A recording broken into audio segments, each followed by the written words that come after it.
Well, welcome to the Hire Yourself podcast. My name is Pete Gilfield, and I'm here with my good friend and business partner, Nat Truitt, and we are going to have a great podcast. Nat, you and I, we're all about business. You and I have been in business a long time, and we like to help people really learn about business, but more importantly, put in a position where they can take control of their destiny, live life on their terms. And in many ways, that's done through franchising or any type of business ownership or being an entrepreneur. So welcome, Nat. Well, thanks, Pete. Happy Friday, or is it Monday, or what day is it? It doesn't matter, really, okay. From a standpoint. Hey, but I know it was a big week for you, right? So I think it was your birthday this week, was it not? Yeah, we're pretty much ignoring that. I think I got overshadowed because my oldest son turned 16 and got his driver's license. All right. So you've lost your car, so we got that. But I want to go back to the birthday here. So I think you're knocking on the door of a milestone birthday, are you not? Not this year, but maybe next year. Maybe next year. Right. Okay. Yeah. So, you're going to be joining the club. So, we all kind of start going through that, almost that midlife crisis, like, oh boy, I got to do something here. So is that starting to kind of stir up in you about this? Hey, I'm going to get to the big milestone. Yeah, I have to admit, I joined 2 new health clubs in September, and I'm working out 6 days a week, and I cleaned up my diet. And I don't know if it's because of, getting ready to turn 50, or because my 16-year-old is kicking my butt in the weight room. So I have to take it to the next level. So it sounds like, you're obviously got some kind of plan, right? So somebody doesn't go join 2 clubs and all this kind of stuff. So is there some kind of plan in place that you're kind of implementing as you kind of get closer to that? You said at 50. I did. I think the plan is to kick my own, butt and then just speed up my metabolism and clean up my nutrition and just have more energy. It's pretty weird because I've been working out. So I've been waking up at 4:45 a.m. And my son is an early riser too. So we usually see each other in the kitchen. And so I saw him down there. I'm like, hey, the biggest productivity tool, George? And he's like, oh, what?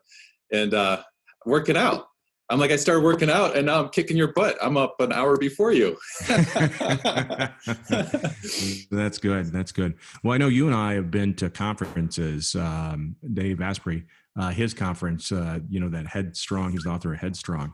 And I think there's a lot to that, this idea of this biohacking. Wouldn't you agree? Yeah, I love that stuff. And I think the technology is so interesting, and you think about like that, I don't know if it's called Me23 or whatever, like all the DNA sequencing, and there's so much data that you can really drill into and learn about yourself. Yeah.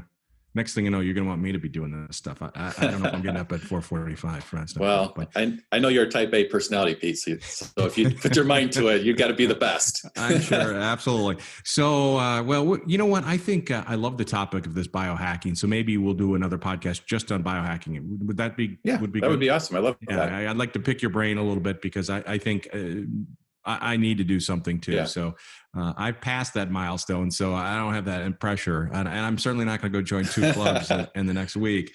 But the idea is I think that would be a great topic. So let's do that. Why don't we get into the meat of today's conversation? I get the distinct opportunity to bring in our guest. Peter Barkman is with Brand One. He is the franchise development expert of Junkluggers. And Junkluggers is in the junk rental franchise. So welcome, Peter. Hey, guys. It's great to be here. Thank you. All right. So you heard me jabbing at Nat a little bit about this idea that he's getting close to the big 5-0, right? So I know you're pretty much into fitness and all that kind of stuff too. Do you practice some of that biohacking stuff? Yeah.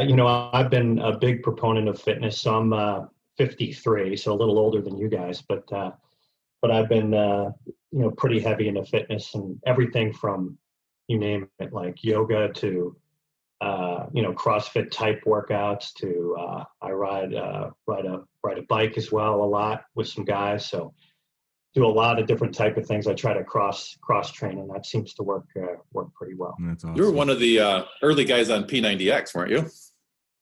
Wow, very good memory. Yeah, so that's what kind of got me rolling, guys. I started. My daughter is a prima ballerina for the Washington Ballet in D.C., and she was. When she was younger, I think she was maybe 15 or 16. she was really, really getting serious about her athleticism and about ballet. And I thought, I want to show her that, that her old man can be fit too. So I started doing P90X, and what I learned in that really, and that really is all about, the muscle confusion, and doing different type of workouts. And I never thought I would like yoga. I thought that would be the one I would skip. Yeah. But being an ops guy first in franchising before I got onto the recruiting side, I spent, you got to follow the program in operations. So I followed it to a T, and I found that the yoga part was the most challenging part, the part that I think gave me the best results. So it's a good experience, and I've carried that forward through all these years. Great job. And I took a yoga class, and they kicked me out of it because they asked us to do this thing called the downward dog, and the guy comes and goes, I've never seen anybody do it that bad before. How do you screw up the downward dog, but some way, somehow, right? So I wasn't invited back to that yoga class. So Peter, Junkluggers, the franchise concept, you're doing the franchise development. Very interesting concept. I mean, junk removal has been around since really the segment was started by One Iner Got Junk. I owned a junk removal franchise for a period of time. So the space is pretty competitive from the standpoint. And I love the space because I believe it's recession resistant. People are always going to have junk from that standpoint. But, when we talk about Junkluggers, how long has Junkluggers been around? Well, Josh, the founder, started, he was a wee lad in college, lugged a refrigerator, and the rest is history. That was in 2004. Okay, wow. Pretty remarkable guy. And, he's really built a great business. And then he started franchising in 2013. But, I think he's held true to his mission of being environmentally and socially conscious. And that seems to bode well with the target demographic that we're looking to reach, and it's a great differentiator for us. Okay, so he's been franchising for, I'll call it 7 years, right? So the idea is, it sounds like he's pretty methodical in building the infrastructure behind Junkluggers. Is that right? Yeah, in fact, one of the things that I really like and appreciate and respect about Josh is he's very thoughtful about the growth. So I've seen this before with another brand that I worked with where we didn't put the cart before the horse. We got our operational house in order. We've got sophisticated systems and technology and things like that in place before we started to go high, wide, and handsome recruiting franchisees. And when you have those systems in place, then you have the opportunity to attract a much better level of franchisee. And that's what we're seeing today with Junkluggers. I guess patience is a virtue, and it's not always easy when you're a business person and you're, high sense of urgency, but, it's paying off. He's got folks coming into this business. We had a derivatives trader, who was a very successful derivatives trader from London. His wife was a former chief marketing officer. And they bought a good bit of Boston. Wow! So serious professionals serious professionals. Yeah.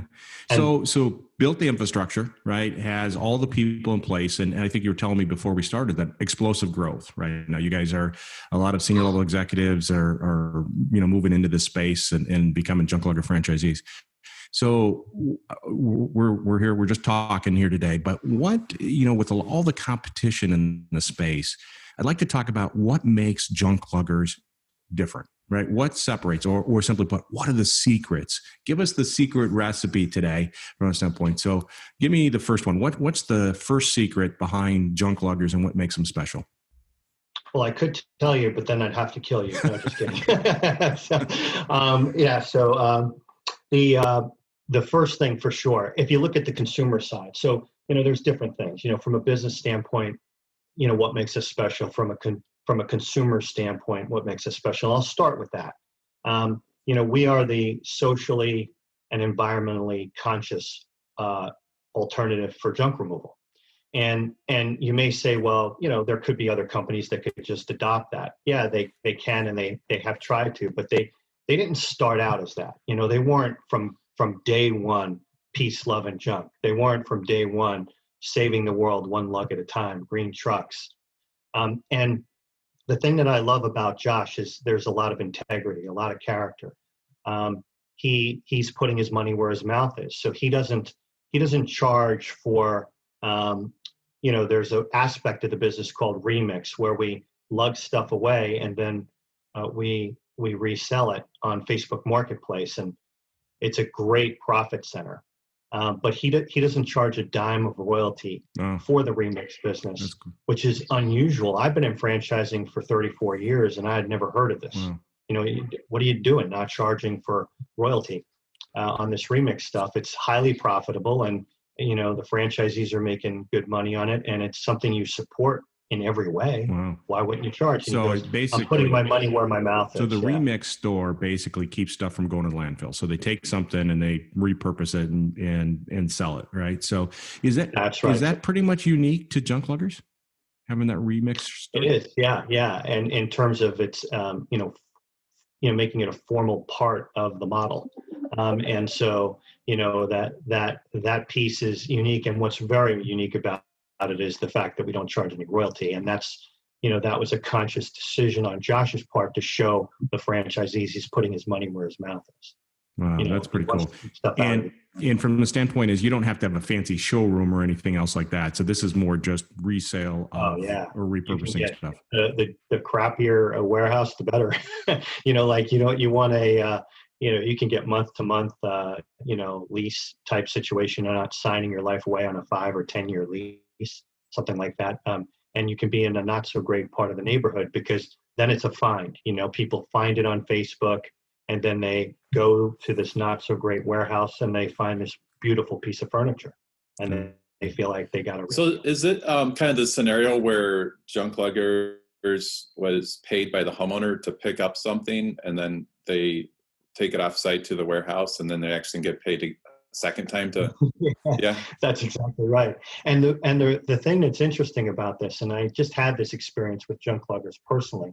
My wife's father had passed away last year, and my wife's Italian, and she's one of 5 siblings, and it was very difficult for her to let go of all those, that stuff in her parents' home, right? And so it made it a lot easier for her to let go and for her siblings to let go, knowing that stuff made its way into some other family's home.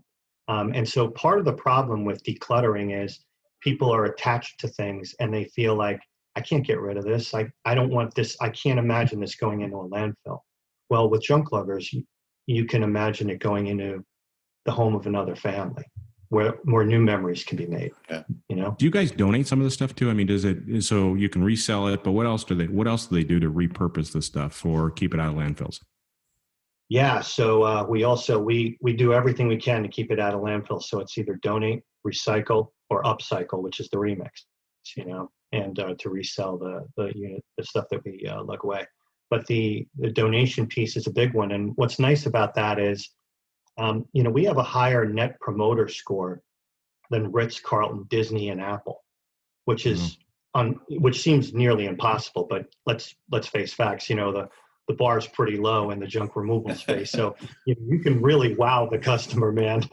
Just by showing up, doing little things. But the good feelings about Junkluggers don't just continue through getting the stuff lugged away.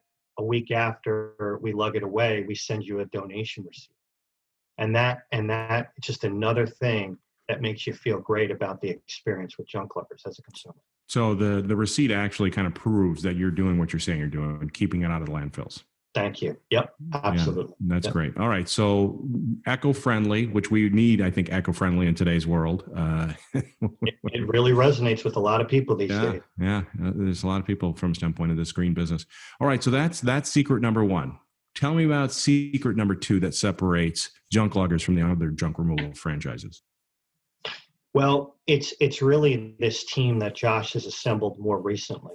And Christy Ferguson is the chief marketing officer, and she's world class. As just one example, Christy was with Edible Arrangements. She was with them when they had 10 units to when all their explosive growth to 1,200 units globally. So she's like, the real deal. But then you throw on top of that, there's this partnership with Contractor Nation. And I'm going to do my best to kind of explain this, but I think if you can understand it, you'll see just how powerful it truly is. So Josh partnered with Larry at Contractor Nation. Larry and Josh just hit it off, and they decided to partner. Larry's just an older, more successful, maybe a little shorter than Josh, but they're cut from the same cloth is really it. Hey, can you tell us what Contractor Nation, can you tell everybody what Contractor Nation is? So what they do is it's a licensing thing where if you're a contractor, let's say you're a plumber, electrician, or somebody like that, and you want to get out of a truck, you want to work on the business, not in it, but you have no idea about digital marketing and all these different aspects of a business to be able to scale it. What you partner with Contractor Nation and all of these sophisticated tools and systems you now have access to, which he's transformed so many people's lives, Larry. So now the Junkluggers franchisees have access to all of these very, very sophisticated resources, namely the digital marketing arm of Contractor Nation called Treehouse. This is world-class stuff. So you've got, the type of sophistication of a multi-billion-dollar company coupled with all of the opportunity and wide open spaces of an emerging brand. So there's nothing Nation, that exists. Contractor Nation, Pete, is that it's a license thing. So you buy the rights to be able to use the system. And I think you told me at one point that Contractor Nation, they have their own like campus, right? Like a unit, like that kind of stuff. Yeah, like literally, I've been on a lot of cool corporate campuses. The coolest one I've ever seen is Nike. The second coolest one I've ever seen is Contractor Nation. It's unbelievable. Junkluggers sits on the Contractor Nation campus. It's got its own building, but then there's other buildings that are unbelievable. And so, you really get a sense for the sophistication and the technology and the team that's behind Junkluggers now. It's really very special, and that's one of the reasons why we're attracting an extreme caliber of franchisees. Very, very sophisticated franchisees have been attracted to Junkluggers. So I've seen this before. I'll just say, I've been with another brand where we had a lot of chuck in a trucks, and we replaced them with sophisticated business people, and that just took the business to a whole other level. Sure. And that's what we have now with Contractor Nation. We have so Contractor Nation has this campus, right, and has these different buildings. So yep. Is each building a specialty? One is for HR, one's for marketing, or tell me kind of as you talk about these different buildings, what they do for the contractors or the Junklugger franchisees. Yeah, so they have like an entire building that's dedicated to training and training and support. So there's a whole building dedicated to that. There's another building dedicated to digital marketing where you've got it looks like NASA, like you go in there and you got a bunch of really smart people that wake up, eat Cheerios and, go to work and look at, Google Analytics. And I don't even know what they do. I know those algorithms change, several times a day, and they're so on top of that. So you've got a really great team and technology that I haven't seen anywhere else. And I've worked for multi-billion-dollar companies. Yeah, so great campus. So being a Junklugger franchisee, the headquarters is on the campus, right? But so tell us a little bit about you get support from Junkluggers, but then you also have this whole Contractor Nation support. How does that separate you guys? I mean, it seems like you're supercharging the franchisees, or you'd mentioned getting even stronger franchisees joining the network. Yeah, so I think having these sophisticated systems and tools and marketing, our superpower is absolutely from a business standpoint is marketing, for sure. And we can thank, the the digital marketing arm of Contractor Nation for that. That's a game changer. Okay, so that's probably your third competitive advantage is this digital marketing. Yeah, and having that, it's almost like the perfect storm, because now you have the chief marketing officer who's dedicated, to the Junkluggers. She's not the chief marketing officer for Contractor Nation. She's the chief marketing officer for just Junkluggers, Christy. And then Christy and her team is interfacing with the Contractor Nation group, which is a much, much bigger group with a lot of tools and bells and whistles and things like that and technology. So it's really something special. Wow, that's very cool. I'd love to see that Contractor Nation campus. Where's it located? It's hard to even wrap your mind around. You got to see it to fully appreciate it. I haven't seen anything like it. I was blown away. Got it. So you guys have your three competitive advantages that separate you explosive growth. It sounds like you guys are really starting to kind of take off. And I believe that the industry is coming to you, because as everybody sat in their house for the last 6 months, they're trying to get stuff out, they're doing things. And so have you guys seen a pretty good uptick? I mean, given we all kind of locked down a little bit, but has the pandemic, COVID-19, been good for business? Well, it's been incredible. And our franchisees are, we have calls every week with franchisees that validate this. And even the franchisees who are more chuck in a truck type franchisees are up. It's crazy. And, but if you really think about it, is it all that crazy? I mean, we're an essential business, and, and people are, when through this COVID thing, your home has become your sanctuary. And so you want it to be nice. And so, we're all decluttering like crazy. Shame on you if you've got a junk closet or junk drawer at the end of COVID. Right? Oh my gosh. So, this has been just a great time for this brand. It's so, it's unusual to say that. It feels a little bad to say that, but we are accelerating, exploding through COVID, which is unusual. Oh, that's great. Well, congratulations on all your success. I'm looking forward to watching them take off like a rocket ship from that standpoint. So that's good. Well, Pete, it was a pleasure having you here today. I'm very excited to watch Junkluggers. I think those three things that separate you, your three magical secrets or specialty superpowers, I think you said, really, I think has put you in a great position. And it sounds like you guys are ready to go. Yep, we sure are. It's been a very exciting ride. And for those that decide that this is the right business for them, they're going to be a part of a success story, and it's exciting to be a part of that. I've had an opportunity to do that with a few other brands before, and it's a really fun time when you get all the right people together to build something great. And what we really need is great franchisees, and that's what we're finding. So you'll be in very good company at Junkluggers if you're a executive level type person. Awesome. Well, thanks again for joining us and sharing all your great insights. It's my pleasure, guys. All Thanks, right. Pete. Have a great week. Thanks for listening to the Hire Yourself podcast. For more resources, check out our website at hireyourself.com. And remember to subscribe to this podcast to receive each episode. Please leave us a rating, and we'd love to hear your feedback or suggestions for topics.